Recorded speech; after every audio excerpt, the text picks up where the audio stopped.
Well, the first time that I saw this movie was at Comic-Con at San Diego, and the film was, I mean, it's a fun film, and it was received so well, and I think that's, you know, all you can ever hope for when you make a movie, that an audience has as much fun watching it as you had making it, and they did, they absolutely loved it, and I think that's a testament to the hard work of a lot of people, particularly Alex Garland, and Anthony Dobmantle, the DP.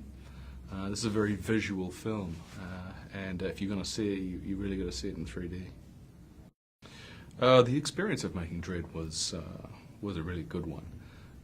I think that, to my mind, it was one of the most creatively rewarding experiences that I had.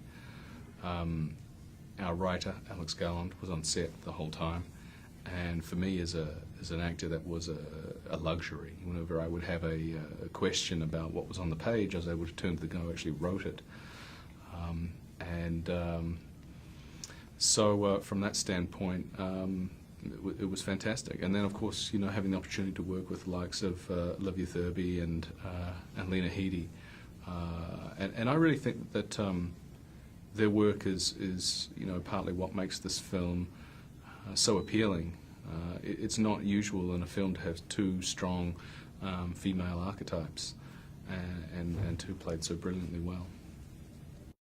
Alex Garland is the writer of the script, and he's a long-term fan of Judge Dredd, and I think that he felt a huge obligation to not only the character, but also to John Wagner, the creator of Dredd, an obligation to get it right. So Alex collaborated with John through the early stages of writing the script, and you know, incorporated his ideas.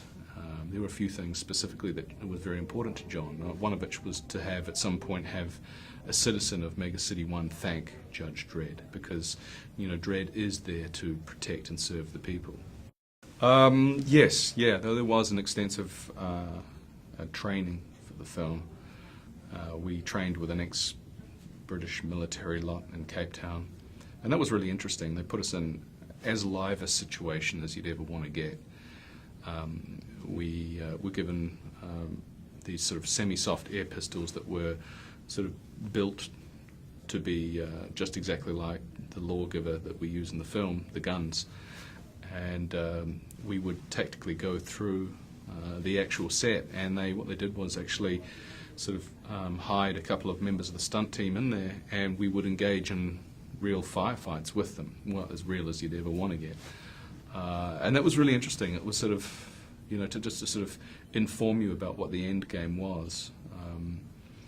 So yeah, there was that, and there was, you know, obviously, you know, writing the Lawmaster, which I thoroughly enjoyed. A bit of time and energy into that, and then for me there was also the physical aspect of the character. I trained for about 14 weeks to get into shape.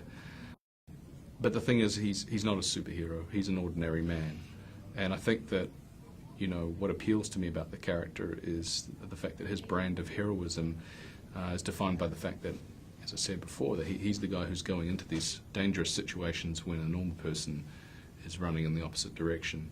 And, you know, he's a highly trained individual. He's trained to keep his emotions in check. So, you know, there's a kind of a stoicism there.